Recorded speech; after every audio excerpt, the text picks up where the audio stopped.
Hey there, my name is James Lee. Welcome to my channel 5149, where I talk business, politics, and society. Jumping right into it today, on June 3rd, Joe Biden released a memorandum on establishing the fight against corruption as a core United States national security interest, and released an accompanying statement saying, quote, "Fighting corruption is not just good governance, it is self-defense, it is patriotism, and it's essential to the preservation of our democracy and our future." I totally agree with that. But interestingly, the memorandum doesn't actually explicitly define what constitutes corruption, making only obvious observations like when leaders steal from their nation's citizens or oligarchs flout the rule of law, economic growth slows, inequality widens, and trust in government plummets. Once again, I totally agree, but I mean, if we look around, it does sound a little bit like the United States. We got slow economic growth, the rich are certainly getting richer, and nobody trusts the government. Oh, the irony. And presumably that's why he's giving his national security, intelligence, and law enforcement teams 200 days to figure it out. Well, I'm here to tell you we don't need 200 days. It'll take 5 minutes, 10 minutes max. And I think if the Biden administration is actually serious about addressing the issue of corruption, it should start with the man in the mirror. No, not Michael Jackson, but Mr. Joe Biden himself and his administration. To me, corruption is all about money, and that's what we're going to do today. Follow the money. And since he didn't define corruption in his memorandum, I'll go ahead and simply define it as the use of powers by government officials or their network contacts for illegitimate private gain. Back in December, Jacobin magazine put out an aptly titled article, "Joe Biden's Cabinet is on Loan from Corporate America," documenting how there was almost a shadow government in waiting at this strategic consultant firm called WestExec Advisors, along with another firm called Pine Island Capital Partners, a private equity company that partners with WestExec. And according to Politico, at least 21 of the 38 WestExec employees listed on the firm's website donated to the Biden campaign.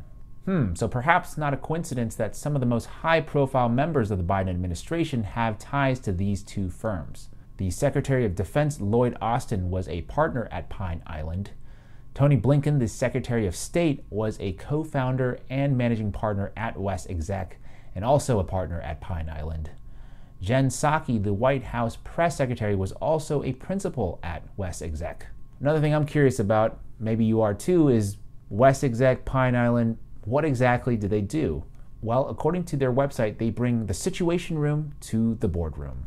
I mean, that slogan, it's basically an outright admission that their goal is for government and corporations to be intertwined, which to me tiptoes dangerously close to maybe government officials trying to use their power for private gain. For example, back in February, Biden approved an $85 million Raytheon weapons deal for Chile. His Secretary of Defense, Lloyd Austin, who we just talked about, was a Raytheon board member prior to joining the administration and still owns between $500,000 to $1.7 million in Raytheon stocks. This should be illegal. That is 100% right. It should be illegal, and perhaps a good place for Biden's anti-corruption campaign to begin its probe. Let's continue to follow the money. Data from the Center for Responsive Politics indicates that Biden received more than $580 million from individual contributors giving more than $200, with a lot of that money coming from mega-rich Wall Street donors. Super PACs and other dark money groups also contributed nearly $700 million in support of Biden.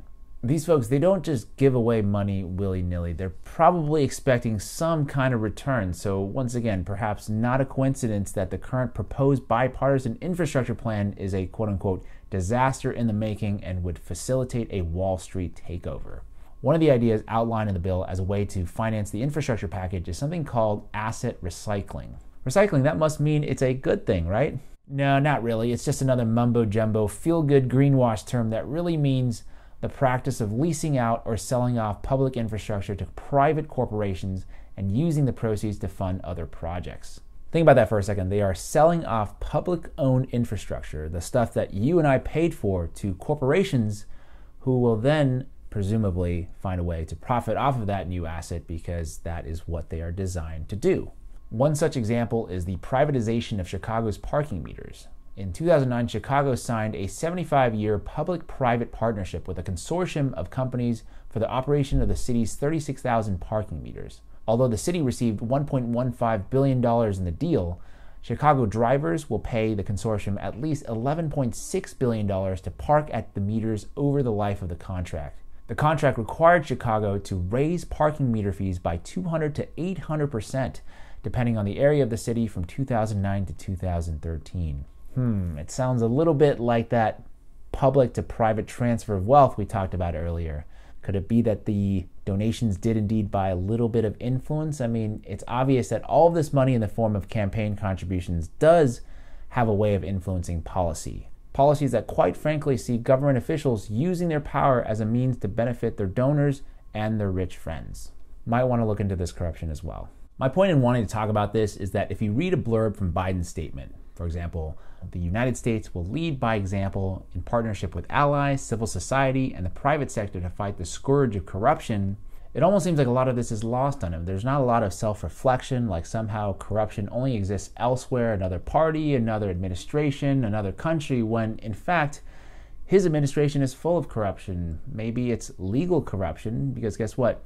These guys are the ones writing a lot of the rules. Anyway, ending on a quote from Jonathan Geyer of the American Prospect, looking at these examples, one realizes the fundamental problem with Biden's anti-corruption initiative is the administration hasn't yet defined corruption. Here's one potential answer: corruption is what other people do. That's it for this week. Thank you so much for watching. I made this video not just to bash Biden or the Democrats, because I'm well aware of the Republicans' corrupt nature as well. But really, you gotta fix yourself before you can fix others. You can't actually be serious about tackling global corruption if there's so much to fix here at home and within your own administration. I think it's incredibly hypocritical. Anyway, love to hear your thoughts, so please comment below. Also, tell me what other topics you'd like for me to explore next. If you enjoy my work, please take a second to like this video and share with people. And if you're compelled, and you definitely should if you're still watching, subscribe and click on that notification bell icon so you don't miss any of my future videos. As always, thank you so much for your time, and I will see you next week.